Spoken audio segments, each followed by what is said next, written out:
Hello नमस्कार दोस्तों। स्वागत करता हूं मैं आपका एक बार फिर अपने यूट्यूब चैनल पर। दोस्तों, आंगनबाड़ी वैकेंसी को लेकर सरकार की तरफ से एक सबसे बड़ी खुशखबरी निकल कर आ चुकी है। हम आपकी जानकारी के लिए बता दें कि 10 ऐसे बड़े अपडेट आए हैं जो आपके लिए जानना सबसे ज़्यादा ज़रूरी हो जाता है। आंगनबाड़ी भर्ती में मेरिट लिस्ट कब लगेगा, आंगनबाड़ी वैकेंसी का नियुक्ति पत्र कब आपको मिलेगा, और मैं आपकी जानकारी के लिए बता दूं कि इसके अलावा जो आंगनबाड़ी इंटरव्यू होगा वह कैसे आपको देना है और आपसे क्या क्या सवाल पूछे जाएंगे, इस वीडियो के माध्यम से आपको जानकारी दी जाएगी।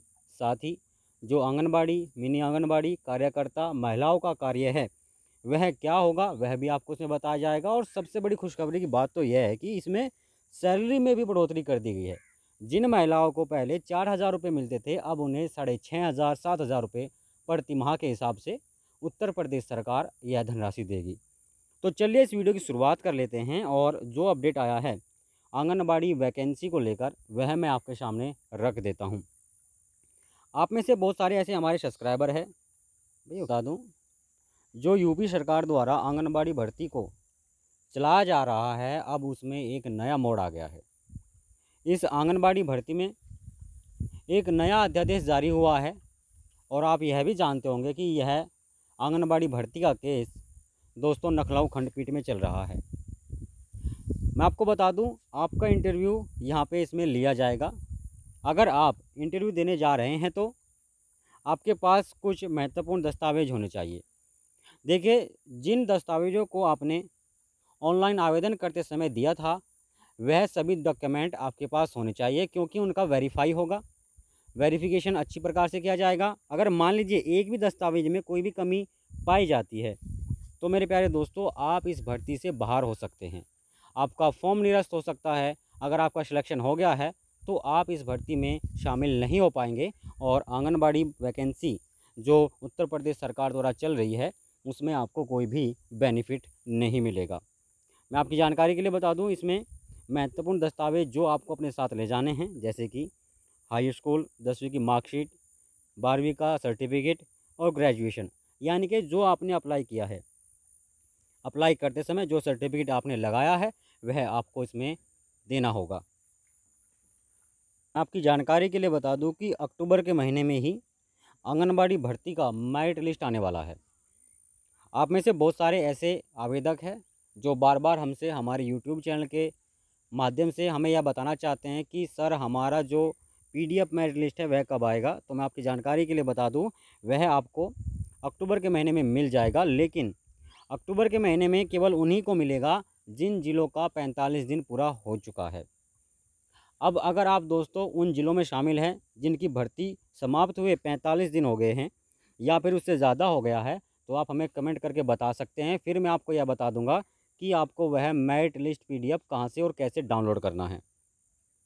इसमें आगे दोस्तों आपको अपने ओरिजिनल फ़ोटो कॉपी लेकर जाना है और आपको अपना Aadhaar card, PAN card, passport size photo साथ ले जाने होंगे।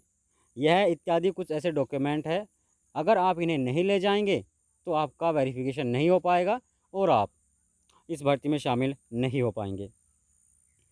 दोस्तों, जैसे ही आप इंटरव्यू के लिए जाएंगे तो आपसे आपका नाम, आपकी फैमिली के बारे में पूछा जाएगा और आपको पॉजिटिव वे में रहना है, पॉजिटिव वे में ही आंसर देने हैं, आपको घबराना नहीं है।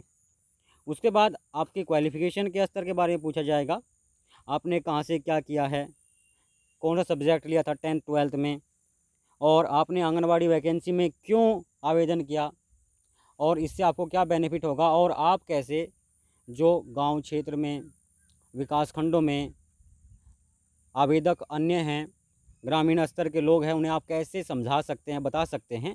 वह कुछ इस तरह से आपसे सवाल जवाब किए जाएंगे।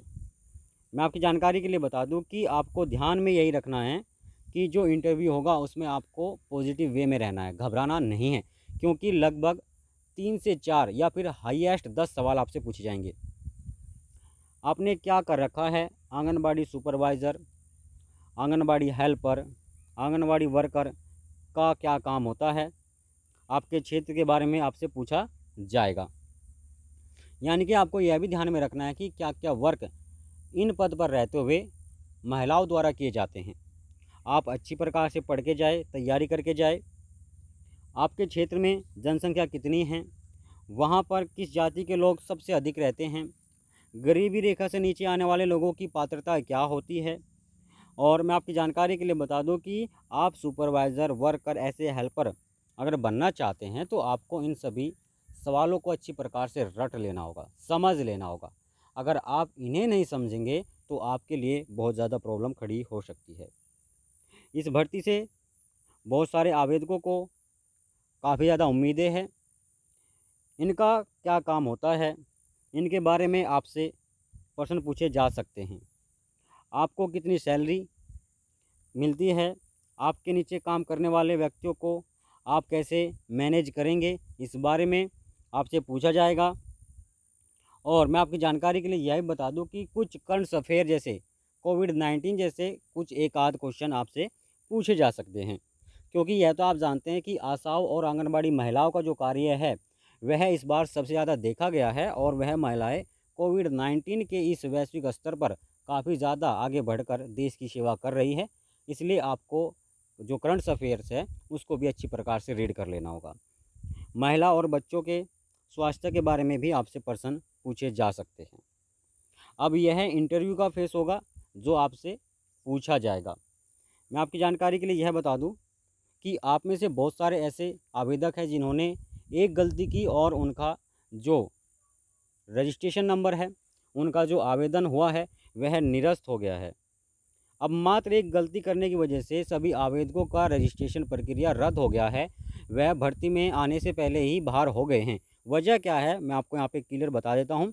अगर आपने भी वह गलती की है तो दोस्तों आप उसे सुधार सकते हैं, केवल उनमें जिन जिलों में आवेदन नहीं हुए हैं और जिनकी संख्या मात्र अब 10 रह गई है। गलती क्या है? नंबर 1, आपको सबसे पहले यह देख लेना है कि आपके सभी दस्तावेज में जो आपका नाम है वह एक तरह का ही होना चाहिए।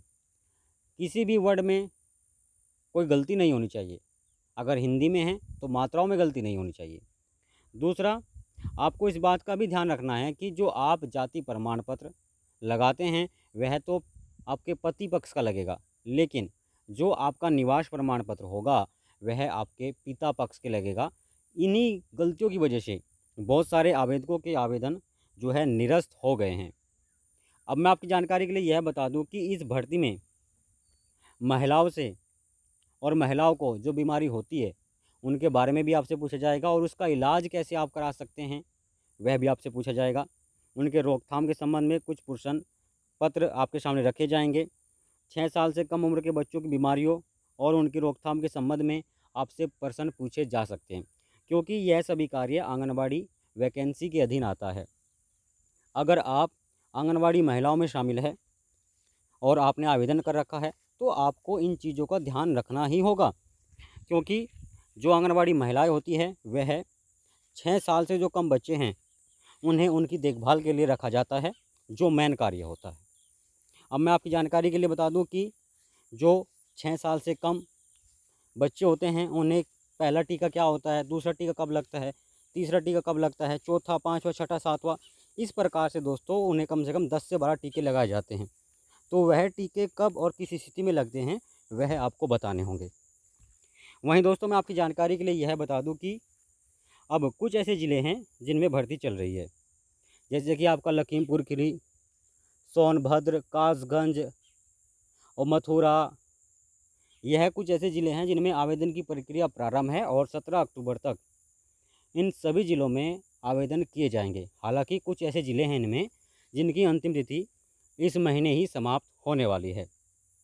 मैं आपकी जानकारी के लिए बता दूं, कुछ पर्सन जो महिलाओं एवं बाल विकास विभाग के संबंध में आपसे पूछे जा सकते हैं वह कैसे होंगे, चलिए मैं आपको बता देता हूं। नंबर 1, गर्भवती में किस बातों का ध्यान रखना चाहिए। अगर कोई महिला गर्भवती अवस्था में है तो ऐसी स्थिति में आपको किन चीज़ों का ध्यान रखना है यह भी आपसे सवाल किया जा सकता है। आपका जो उत्तर होगा वह संतुलित आहार का प्रेरित स्वास्थ्य का समुचित आराम आपको मिलना चाहिए, समय पर खाना, समय पर सोना, ज़्यादा टहलना नहीं। तो ऐसे कुछ क्वेश्चन हैं जो आपको जवाब में वहाँ पे देने हैं। क्वेश्चन नंबर 2 जो आपसे पूछा जा सकता है गर्भवती को किस तरह के कपड़े पहनने चाहिए? देखिए, ढीले कपड़े। यह सवाल ढेर महत्वपूर्ण आपके लिए भूमिका रखता है, क्योंकि जो अलग राज्य है जैसे कि राजस्थान हो गया, हरियाणा हो गया, पंजाब, दिल्ली, मध्य प्रदेश, इनमें ऐसे सवाल पूछे गए हैं और उन्हीं के बेस पर दोस्तों उत्तर प्रदेश सरकार भी आपका इंटरव्यू यहाँ पे ले सकती है। तो मैं आपकी जानकारी के लिए यह बता दूं कि क्वेश्चन नंबर 3 जो आपका है, प्रसव कक्ष की क्या विशेष आवश्यकता होती है? देखिए, जहाँ महिला का शिशु जन्म होता है, जो बच्चे का शिशु जन्म होता है, तो उस कक्ष की क्यों आवश्यकता होती है? देखिए, साफ़ सफाई हमें रखनी चाहिए, प्रकाश वहाँ होना चाहिए, एकांत वहाँ होना चाहिए। इन सभी चीज़ों का वहाँ पर होना अति आवश्यक हो जाता है। अगर वहाँ पे एकांत नहीं होगा, साफ़ सफाई नहीं होगी, तो दोस्तों वहाँ पर कोई बीमारी गंभीर लग सकती है शिशु को और उनकी माता को, जननी को। क्वेश्चन नंबर 4 की ओर, शिशु के वस्त्र कैसे होने चाहिए? देखिए, मुलायम और सूती कपड़े, यह आपको रीड कर लेने हैं। ये आपसे क्वेश्चन पूछे जाएंगे और पूछे भी गए हैं, जैसे कि मैंने आपसे कहा है। उसके बाद दोस्तों, शिशु के लिए किन किन बातों पर विशेष ध्यान आपको देना चाहिए? कौन कौन सी वे बातें हैं? शिशु को मुलायम व सूती कपड़े पहनाने चाहिए, शिशु को माँ का दूध पिलाना चाहिए और डकार जरूर दिलवानी चाहिए। इसके साथ सफाई का विशेष ध्यान रखना चाहिए। यह कुछ महत्वपूर्ण है क्वेश्चन जो आपसे पूछे जाएंगे। नेक्स्ट, प्रसूता को कैसा आहार लेना चाहिए? यानी कि गर्भवती महिला को किस प्रकार का आहार देना चाहिए? तो दोस्तों, पौष्टिक और सुपाच्य ऐसा जो आहार है वह महिला के लिए बेहद ज़्यादा ज़रूरी हो जाता है। अगर आंगनबाड़ी भर्ती से जुड़ा हुआ आपका कोई सवाल है, आप मेरिट लिस्ट के बारे में पूछना चाहते हैं, तो आप कमेंट करके अपने ज़िले का नाम हमसे पूछ सकते हैं, क्योंकि अक्टूबर के महीने में आंगनबाड़ी भर्ती का मेरिट लिस्ट आने वाला है। मैं आपसे निवेदन करूंगा कि आप इस चैनल को सब्सक्राइब करें, वीडियो को शेयर करें, बेल आइकन को प्रेस करें, ताकि आपको हमारे आने वाली वीडियो का नोटिफिकेशन सबसे पहले मिल जाए। मिलते हैं दोस्तों आपको अगली अपडेट में। जय हिंद, जय भारत।